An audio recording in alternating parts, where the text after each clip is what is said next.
A new generation. On a wild new frontier. Rising into the sky. Gleaming towers of steel. A bold new urban landscape. And maybe America's greatest invention. The modern vertical city. We are pioneers and trailblazers. We fight for freedom. We transform our dreams into the truth. Our struggles will become a nation.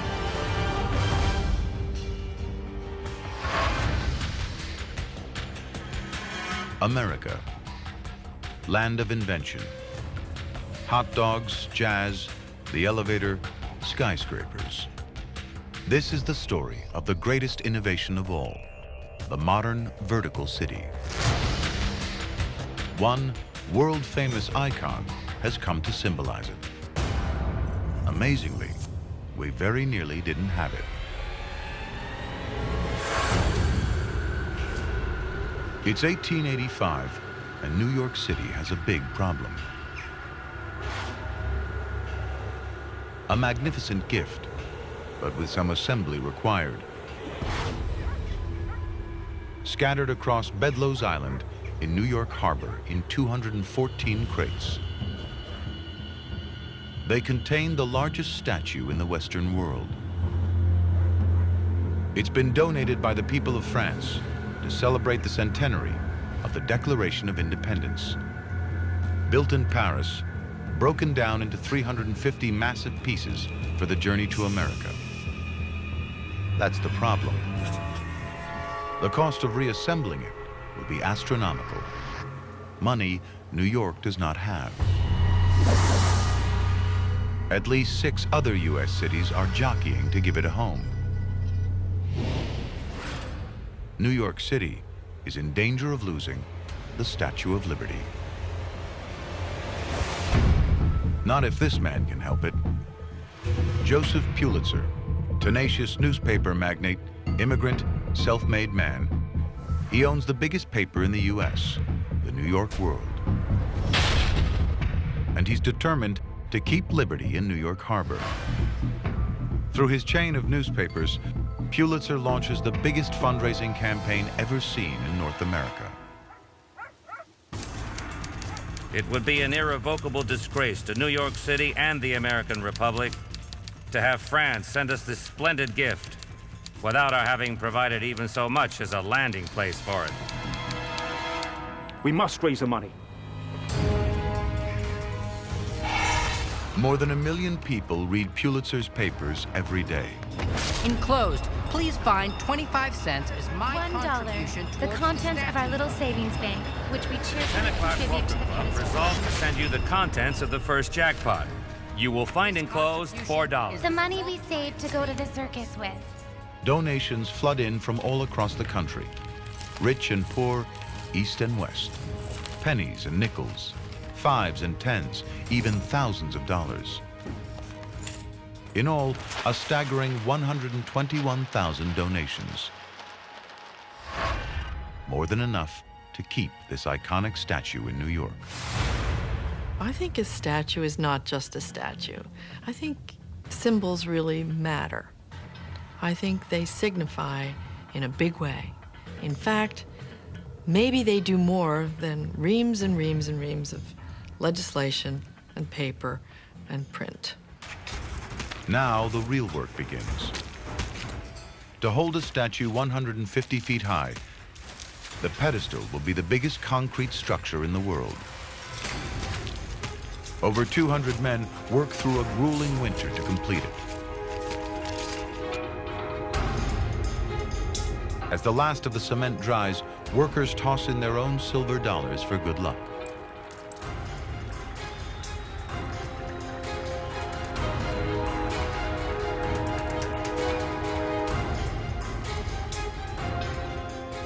Next, Liberty's enormous iron skeleton.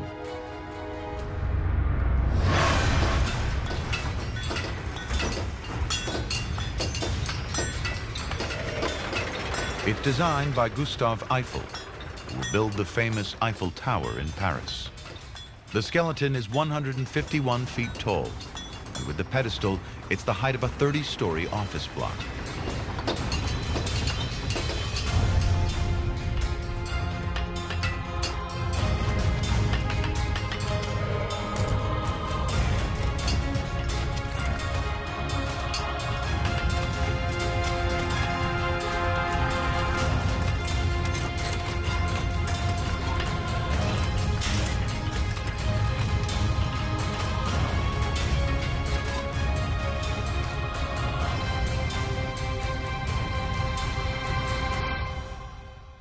Now for the outer layer. Wrapping around the skeleton are 60,000 pounds of hand-sculpted copper. The sandal is 32 times bigger than a human foot, the equivalent of a size 879 shoe. It's on-the-job training, often at 300 feet in the air. It's as difficult as it is dangerous.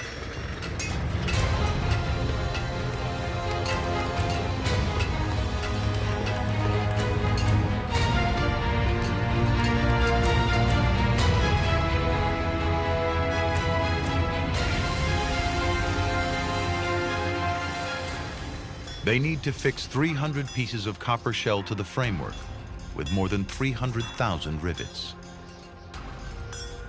Her robes have over 4,000 square yards of copper. Her outstretched arm is 42 feet long. A fingernail weighs 3.5 pounds. The scale of liberty is unimaginable.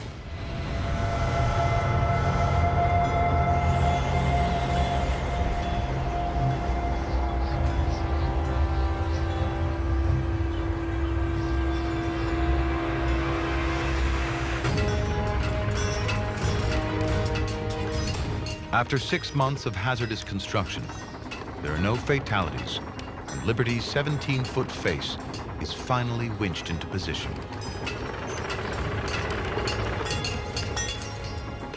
It's bigger than Lincoln's on Mount Rushmore. It's said the sculptor, Frederick August Bartholdi, modeled the face on his own mother.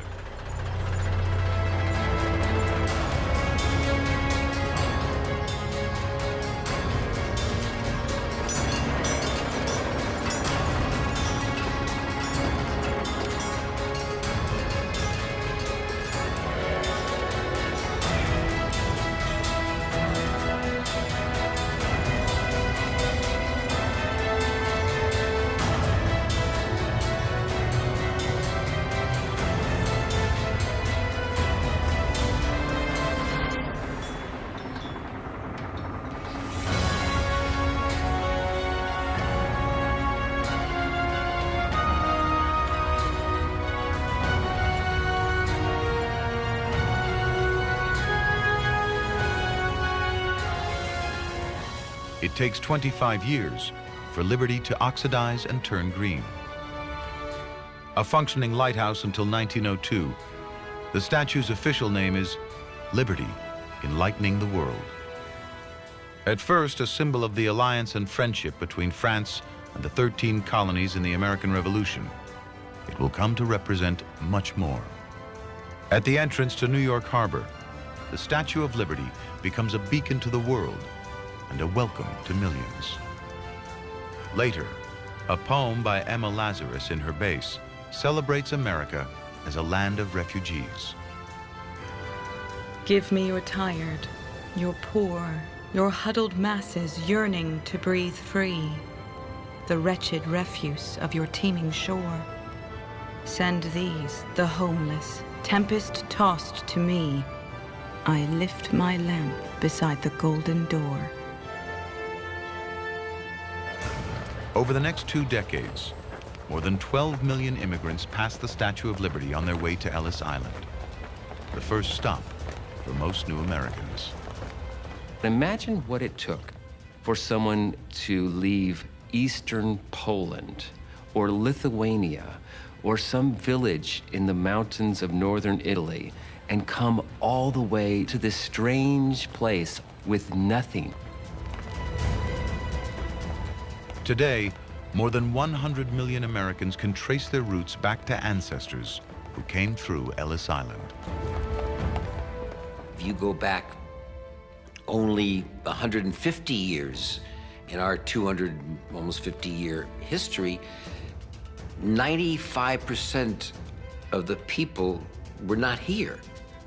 There are no roots. They all came from someplace else. So to me, America represents the best of the human spirit. A guidebook prepares arrivals for a new life in a new world. Forget your customs and ideals. Select a goal and pursue it with all your might. You will experience a bad time, but sooner or later, you will achieve your goal. Don't take a moment's rest. Run. And from Ellis Island, they spread out across the continent. For the most part, Irish, Russians, and Italians to big cities, Germans to the Midwest, Scandinavians to farmland. At the dawn of the 20th century, eventually, there will be more Italians in New York than in Rome. From 1880 to 1930, nearly 24 million new immigrants arrive in the U.S. A new era in U.S. history is about to begin. By the early 20th century, new urban megacities around America are bursting to the seams and look to expand in a new direction, up. But building these great towers demands a critical ingredient that's much too expensive: steel. One man will change all that, and with it, the face of America. He'll risk everything and almost lose it all. It's 1872, and Andrew Carnegie, a 5'3" Scottish immigrant iron millionaire, is in Sheffield, England.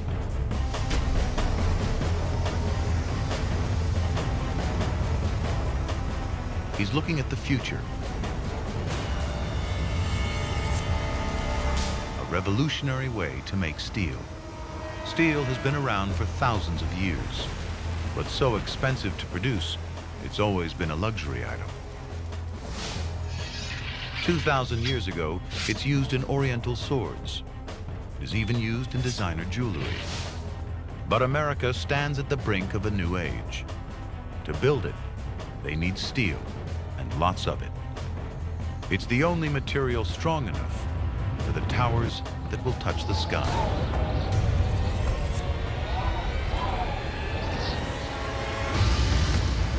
An English bullet maker is showing Carnegie a new but simple method of producing steel.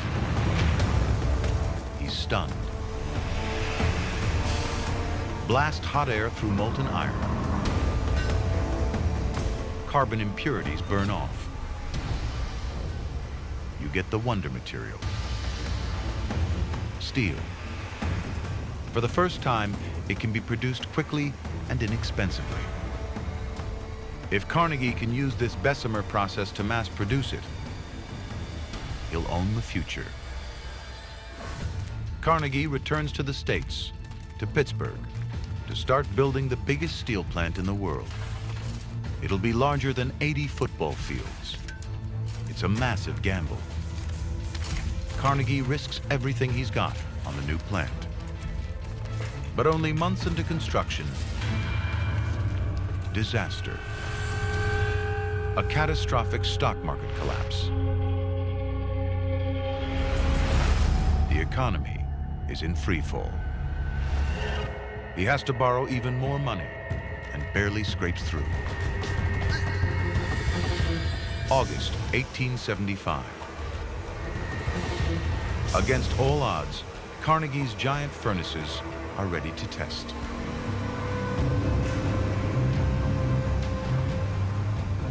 Steel production is phenomenally dangerous. Inside, 5 tons of molten metal. 3,000 degrees. Hot enough to vaporize a man in seconds. If it works, it will make Carnegie one of the richest men in the world. But there's a lot more at stake. Skyscrapers, cars, washing machines, airplanes, even space travel. None of it can happen if steel can't be mass-produced.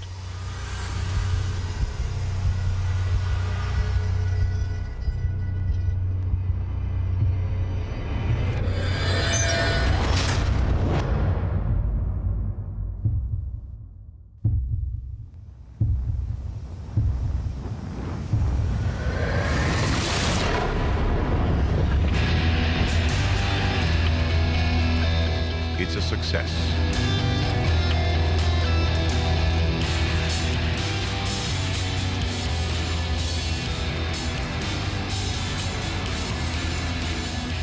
Carnegie is the first ever to mass-produce steel. Prices plummet by over 80%. Output rockets from a few thousand tons in 1860 to 11 million by 1900. So many American stories of success are diligence, perseverance, but there's an awful lot of luck involved too. His timing couldn't have been better. It was steel that built American cities. It was steel that built American railroads. It was steel that built American shipping. By the beginning of the 20th century, he was one of the wealthiest men in America. Pittsburgh transforms from a sleepy town to the industrial heart of the nation. Its population triples. Driven by a new steel railroad, millions of tons of steel are transported across America, the raw material to build the modern city. And the grandest of all is New York. It's an era of obscene opulence. New York is a playground for super-rich industrialists and financiers. Wildly extravagant, they smoke cigars rolled in $100 bills. Their wives' hats studded with diamonds. This is the Gilded Age. Land values are the highest in the world. There's only one place to go: up. By 1902, 65 skyscrapers are being constructed in Manhattan. This is one of them.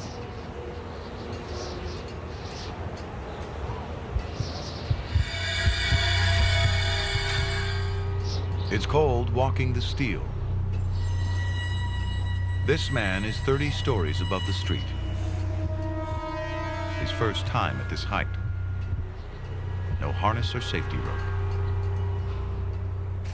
One slip, and he's dead. Veterans are called fixers. The novices are snakes, because working with them can be deadly. The old hands know just how dangerous it can be.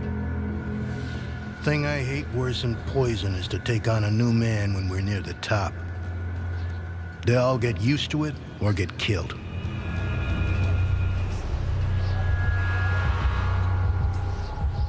No hard hats, just a 280-foot drop. A sudden gust of wind, and it's all over.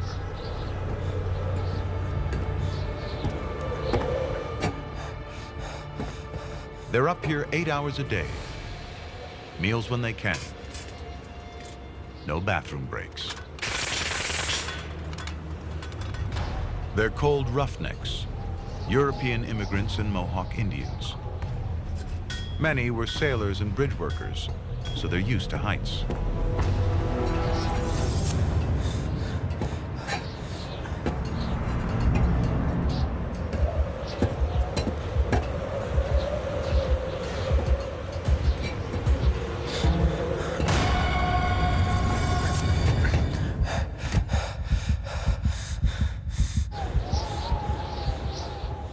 The guy's balancing on the beams.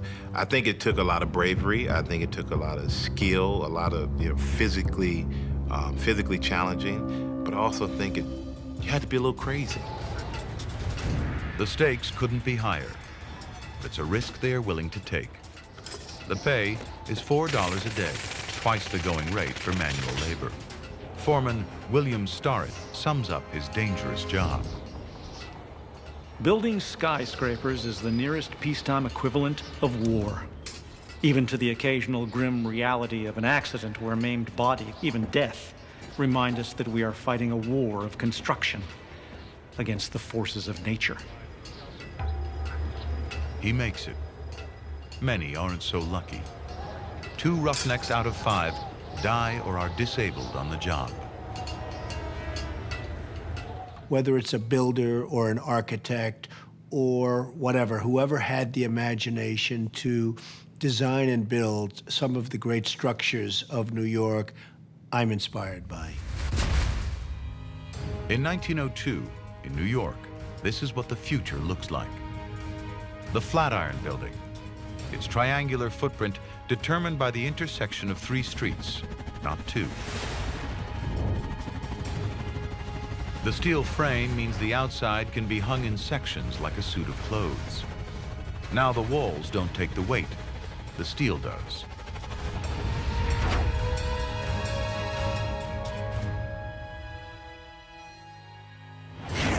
It's so radical, when people first see it, they think it will blow over and kill them. A lawsuit is filed claiming winds focused by the Flatiron's extreme shape damage a nearby shop. Today, it's one of our best-loved buildings. Inside, the other breakthrough that lets towers rise into the clouds, the elevator. Before it, the tallest buildings stop mostly at 5 floors. No more walking upstairs now, so the sky's the limit. For the first time, the higher the floor, the higher the rent. You think it's a fairly humble invention, but when Otis invented the first really safe elevator, it enabled the growth of the modern city where people could come in, build much taller buildings, get a much higher density of people. And sure enough, by the end of the 19th century, the urban population has increased 87 times over. In Chicago alone, in just 10 years, they build 50 steel frame buildings. And in 20 years, its population more than doubles to almost 1.7 million. American cities are exploding.